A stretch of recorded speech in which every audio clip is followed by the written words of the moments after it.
criminal justice, healing, education.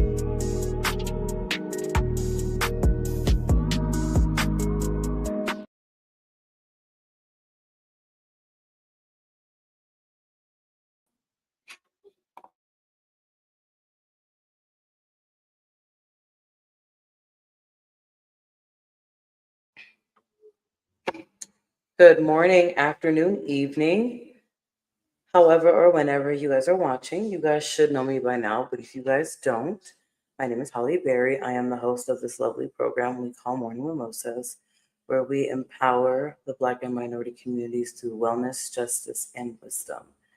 Before I get today's episode started, I know you guys are probably wondering why you guys don't see my face today. Because it's not about me. It's about the two men that are on the screen today. Dominique Knight, 27, and Madison Carter, age 30. Guys, today we're going to be talking about the double homicide of these two young fathers, men, loved ones, that took place on May 21st, 2020, in Spencer, Oklahoma. So the details of the case are this. Madison and Dominique were having a normal night. They were just sitting in the car in front of a home on Justin Place in Spencer, Oklahoma, eating and minding their own business. It was an ordinary, peaceful moment that we all take for granted. But at 2:15 a.m., that all changed. In a sudden, devastating act of violence, their lives were shattered. Madison, who was in the driver's seat, was unfortunately shot multiple times through a closed window. Dominique, in a desperate final instinct to survive, attempted to flee the vehicle, but he was struck down while running away, excuse me. They didn't just leave behind a crime scene, they left behind families, children, and a void that can never be filled. What is most haunting to the families is that 6 years have gone by, and those who love them, time has not brought them any closure because there is no closure. There is no suspects. No one has been arrested in this case. And there is no confirmed motive. Now, there is a piece of evidence that they do have from the night of May 21st, 2020. And it does show a vehicle entering that neighborhood and then rushing away minutes later with its headlights turned off.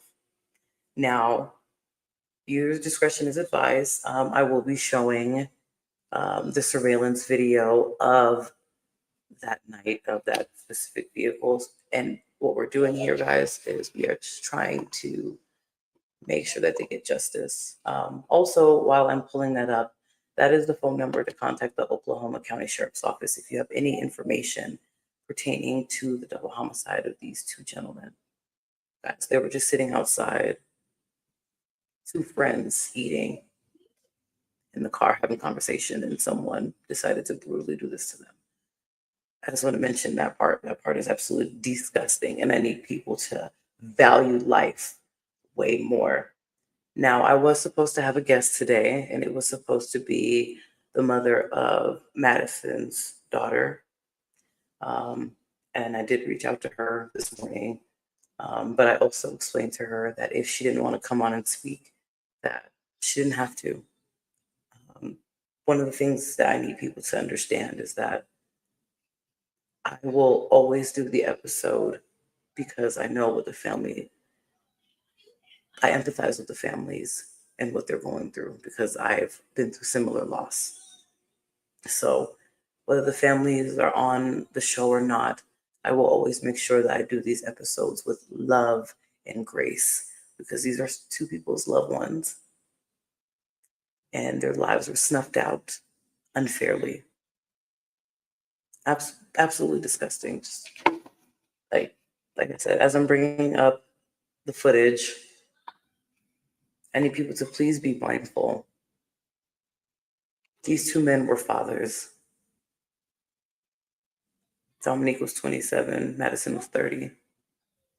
And it's been 6 years since someone brutally took their lives from them. We need to do better as a community. And I don't know what and why we are so into this, like the street culture and doing all of this, but I, I'm just disgusted. I'm disgusted as a human right now. I don't know why we do this. Um, I am, I don't, guys, I'm still bringing up the footage, so just give me a second. But as I'm bringing it up, I'm just really, really angry. I just get so upset because I'm a mother too, and these are somebody's children. These are somebody's loved ones. This is somebody. These are two. These are two fathers. These are two Black men that deserved their lives. Why did they? Whoever did this to them, why did they do that? There is no confirmed motive behind this crime, guys. There's no confirmed motive. It's just an absolute disgusting act. These two gentlemen who deserve to be here today, so they could have lived their lives, with their loved ones, their children. But no, that's not what someone did. On that morning, somebody decided to be wicked and take their lives. And there's no justice for them right now, guys. It's been over 6 years, and no one has come forward with information, even though we all know that somebody knows something. And that's why I put the information below for you guys to please contact the Oklahoma County Sheriff's Office if you have information. Guys, you guys can be anonymous. I say these every time I talk about a homicide. You guys can be anonymous. Think about the families that are impacted by this. Think about the pain that they must, knowing that someone is out there living their lives while they're hurting and someone has information on what's going on. I just do not understand why we do that as a people. Absolutely disgusting. It is disgusting how we treat each other as people. Why? Why did someone at 2 something in the morning decide that this was something that they had to do? It disgusts me. And people, for those of you that have the information pertaining to the double homicide of these two men, it's time for you to come forward. I'm sorry, I'm going to say this. You can't keep hiding. The families deserve to know what happened. But I'm going to bring up the video of the suspected vehicle pertaining to the double homicide of these two great men that deserve to be here today. It's just disgusting how they were done. But the video is coming up right now, and you guys are able to see it. Let me here real quick.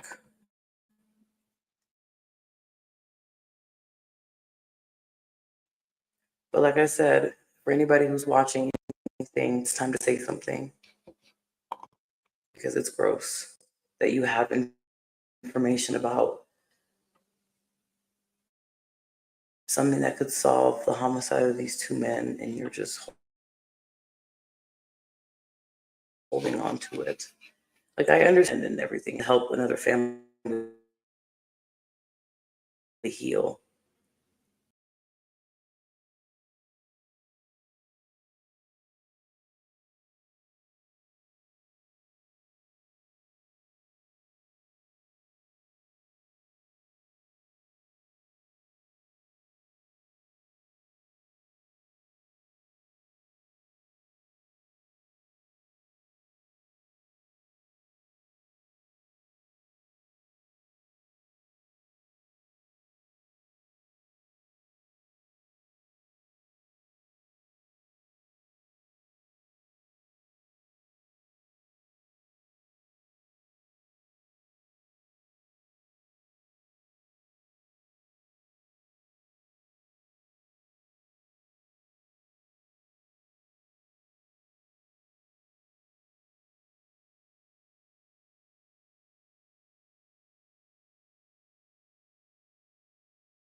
Hey guys, I am back. I apologize for the technical issues that we are having right now. I don't know what is going on, but I'm going to bring on one of the loved ones of Madison Carter. She is here on the show.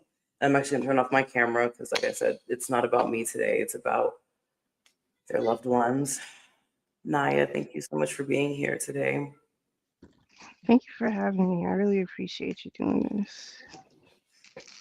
Absolutely. Sorry about all the technical issues, guys. I promise you guys it doesn't happen that often, but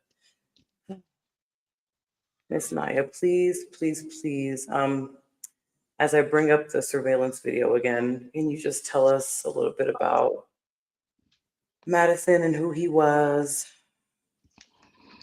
Yeah, Madison, he was a dreamer. So I actually met Madison when I was 18 years old. So we had been friends for a long time before we even had our daughter. Um, but always, he was just a dreamer. Like, he had a vision. He told me way back in 2012 that he was going to open a shoe store and he was going to call it Soulmates. And obviously, life took us all different kind of ways. But whenever we reconnected in 2019, um, he was still like working on his store, and I really appreciated that because he said he was gonna do it, and he did it. Um, and he never let it go. Like he always talked about it. Like every day, he wanted to work on his store. Every day, he had something. He was like, we need paint, we need shelves, we need something, but. Um, like he had the vision and he could see it. And it was like sometimes it was hard for the rest of us to see it, but he was so convincing, we just trusted it anyway. And so it sucked that, he was murdered before we got to see it come to fruition because we were all so excited to finally see it. It was so close.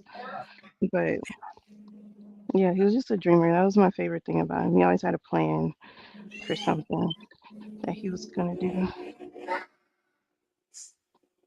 Once again, I am so sorry that you guys lost him, and I'm also sorry that you guys lost Dominique too. Oh yeah. I, it's He was a good guy too, because Dominique, he was a good friend. Like I said, Madison always had some plan, something he was up to, and Dominique was always right there with him, like every day. It didn't matter. Like, even 2 o'clock in the morning, he was there. So, so what have you guys done as a family to try to heal from this? I don't want to too much talk about the homicide part because I don't want you to get too emotional. But I want to talk about what have you guys done to help you guys um, heal. honestly, for a long time, it felt stagnant. So at first, it seemed like we couldn't do anything because we didn't have answers. Um, And then eventually, it was like you can't live in your sadness forever. You still have to keep going. So Yeah. I took myself and my daughter, we went to grief therapy with Calm Waters. Um, and that helped a lot. That was a great community. They're really good people. My daughter actually still goes to Calm Waters. And I know like his family, we do a lot of like vigils and like speaking at events around the city to try to just get someone to say something. Like each year, we'll do like a press conference for the anniversary. Um, and I know like his mom, she has a really hard time, but she speaks at events a lot. I think that helps her feel better. Um, and his dad, he's like started a basketball team of young men to try to help them like stay out of the streets.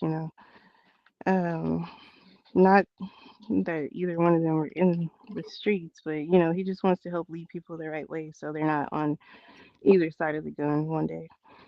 Um, and I know his sister, like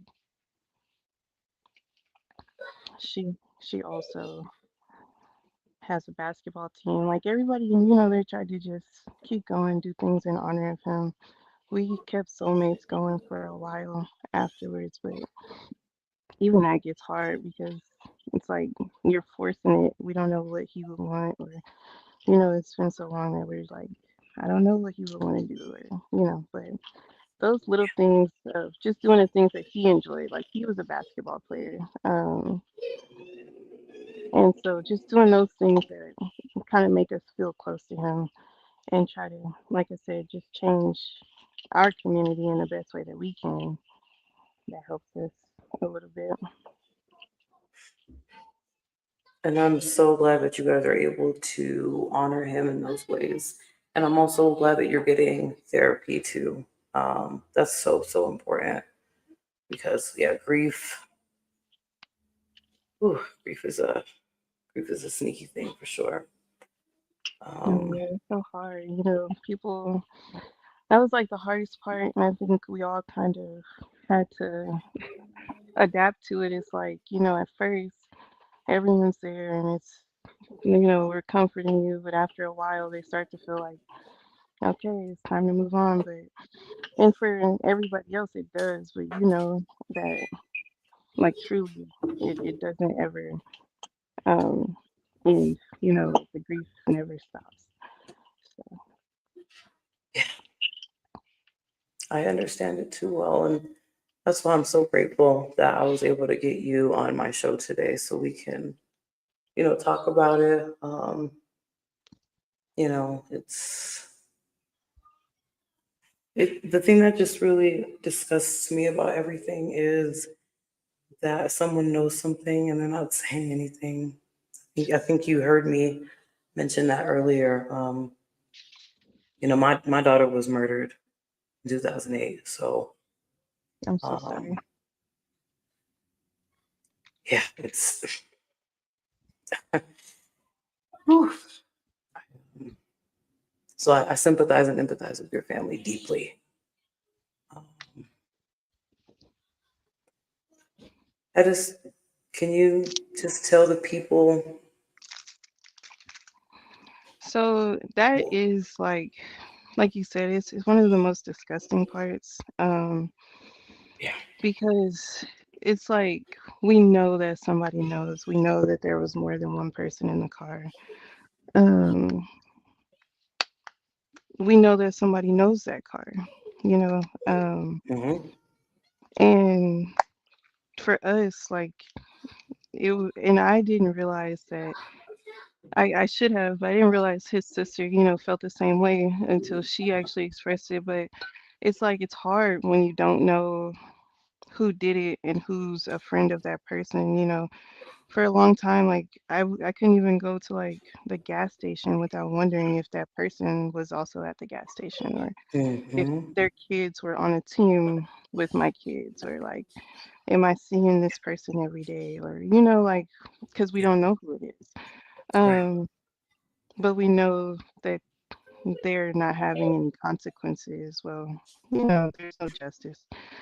um And so, like, that was the hardest part. Is like they're just walking free, and Yeah. every day we have to wonder, like, am I in the same room with this person, or am I Yeah. talking to this person right now? Like, are they here? And it was scary because they knew who we were because we're grieving publicly, but Hmm. we had no idea who they were. And it was like, every time you meet somebody new, because obviously when stuff like that happens, like Madison was popular.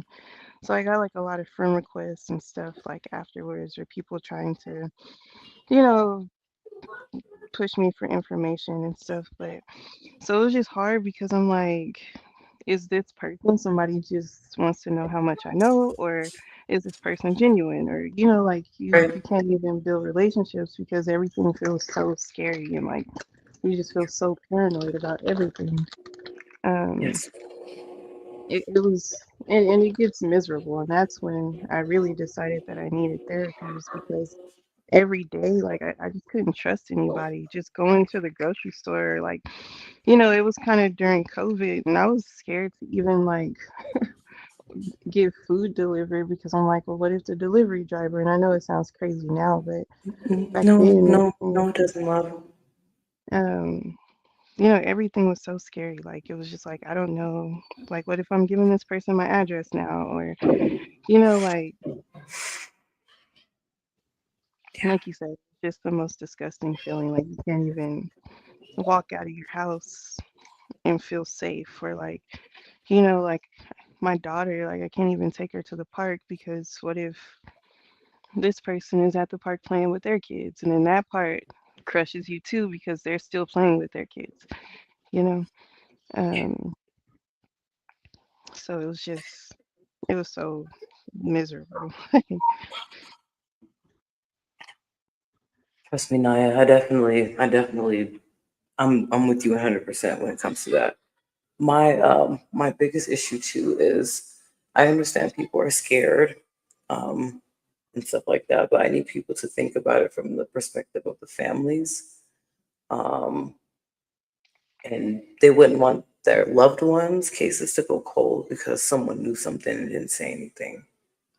Um, Yes, definitely. Um, and like his mom, she even offered $10,000 reward. No one came forward. Okay, we save up, save up, save up. $20,000 reward. Still nobody says anything.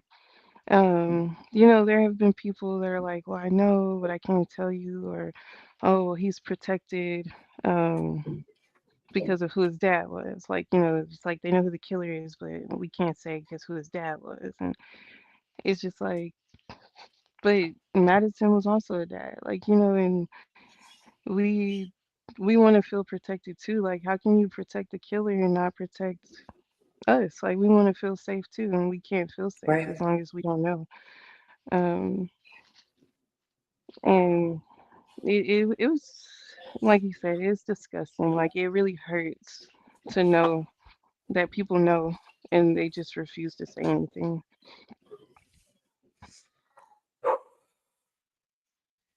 Yeah, I'm gonna speak to the people of Spencer and surrounding areas real quick when I say this.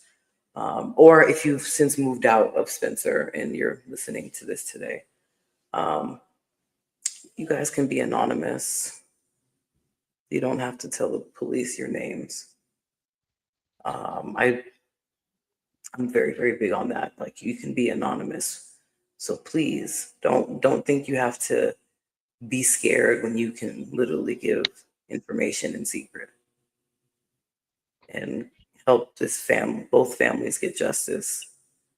I just don't understand why people don't understand the anonymous part. Like I said, I understand people are scared of retaliation and everything else, but we need to think about it from the perspective of the families that are hurting and are left behind and want to know the truth. I don't know if you guys were just listening to what Naya just said about being uncomfortable going to the grocery store, going out because you don't know if the killer is somebody that you are walking past, or if the killer is scanning your groceries or bagging your groceries, or the gas station attendant. Like you, I mean, like I just don't understand why people don't have like the sympathy and empathy for the families left behind. Like you guys, I mean, please come on. Like I'm trying not to cuss, but I'm mad now. Um,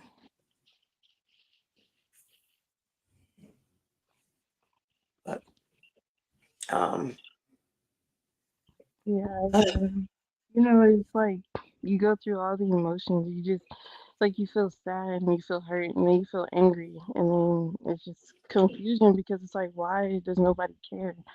Um, why don't we want to solve these? Why don't we want to stop these? Why do we want our kids? And even the video that you found me from, like a lot of people told me that I was taking advantage of a vulnerable moment of my daughter, but like it's what? not about taking advantage, but it is about spreading awareness because it's like this is the reality. This is what we're left with, and if that makes you uncomfortable, good. That's what we want. Like we want you to be uncomfortable. We want you to, say something. Like if you know something, say something. So, um, I get a lot of backlash from like posting, like I said, certain things, but My daughter, she's mature. She's very like emotionally aware, and that helps. But I'll ask her like, "Is it okay if I post this?" And she's like, "Yeah." She wants everybody to know about her dad. She wants the bad guys to have justice, like because there's times where she feels like she can't sleep because she thinks bad guys are coming for her. Um, Mm, and so it's like, because she doesn't understand because we don't know. Like we don't know why it happened. We don't know why you did it. We don't know. Um, they just came in the middle of the night, and all she knows is that like her dad never came home. And so to her, like when I leave her, she's like, "Please come back," and so it's hard, and it's like like I said, people say like, "Oh, why are you sharing this?" It's like because I need the right person to see it, you know, um, because right. somebody knows something, and hopefully it can hit the right person. Because, like I said, we do know that there was more than one person in the car, and all of those people went home to somebody that night. Mm-hmm. Um, Yeah. and like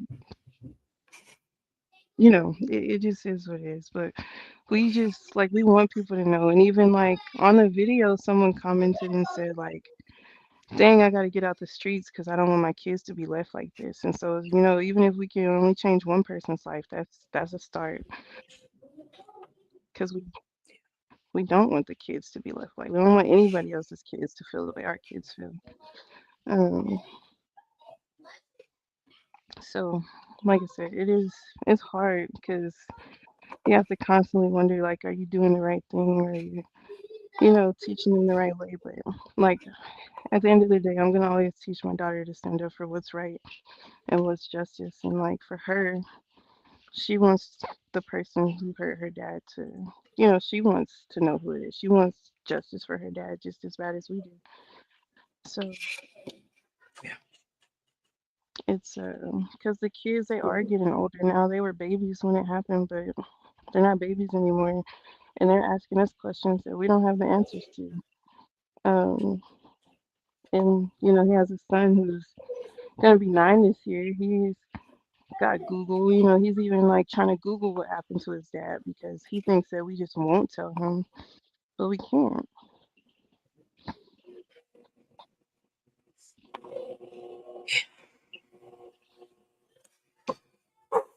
Yeah, it's a lot. It is a lot.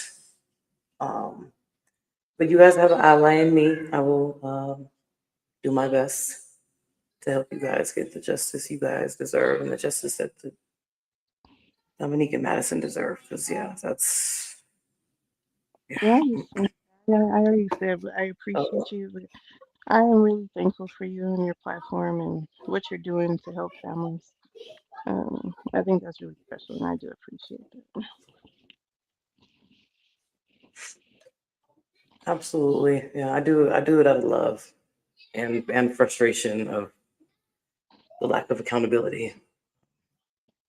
Oof, yeah. Don't get me started. But that's another piece that I need to speak to too. Um, the Oklahoma County Sheriff's Office. Whew, I know this is gonna make some people feel some kind of way, but I have to go ahead and say it as a Black woman. Please make sure you guys are actually making sure you guys are trying to solve the case, and please don't put this on the shelf because they're two Black men. Absolutely. Originally, um, Madison had a mugshot. He got picked up for a speeding ticket, and that was the picture that they put on the news when he was killed. And so we actually had to call and like protest basically for them to take that picture down and put up a real picture of him. Um, and they originally called it a victimless crime.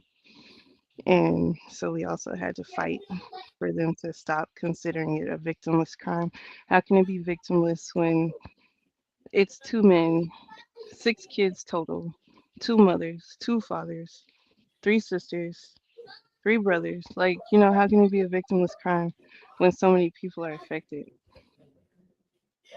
Did they really have the gall to say that?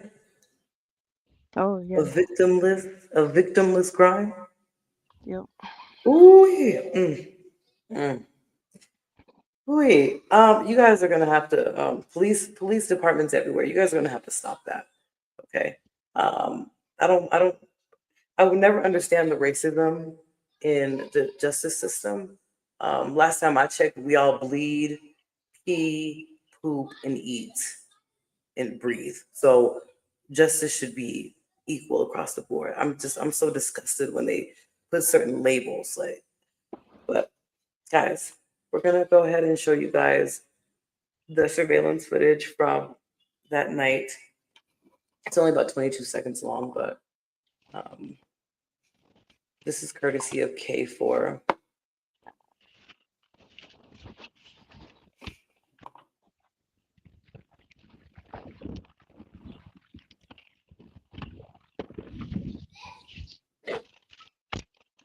Like I said, the video is not that long, so that was the vehicle um, that they suspect did the shooting of Dominique and Madison. So, whew. Naya, is there anything else you want the public to know about either men? Um, So like I people can said, have a just sense that of humanity. for anybody, like seeing this, if you know anything or if you can help us in any way, because part of the problem with the car is that the police are not able. They said, well, they say they're not able to identify what kind of car it is exactly. So just if anyone can help to like pin that down to like a possible make and model or just anything. Like you said, if you know something, please say something. Or just if anybody could help us to figure out the make and model of the car. I'm not good with that, but I know that there are people who are. Um, please, please say something.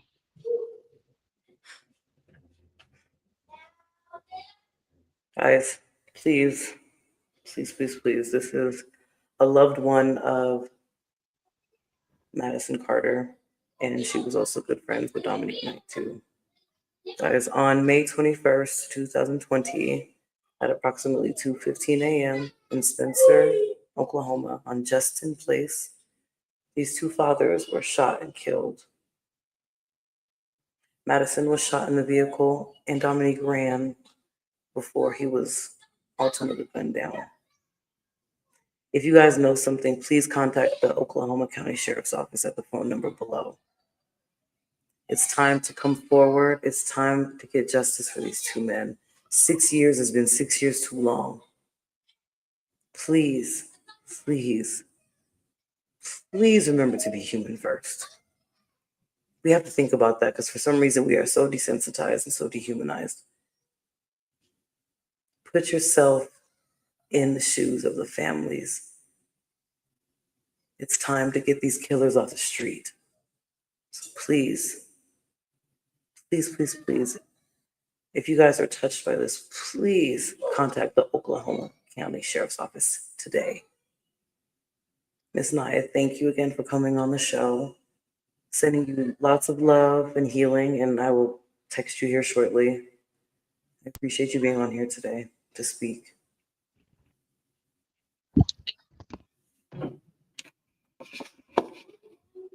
As you guys know, we are Morning Mimosas, where we empower the Black and minority communities through wellness, justice, and wisdom.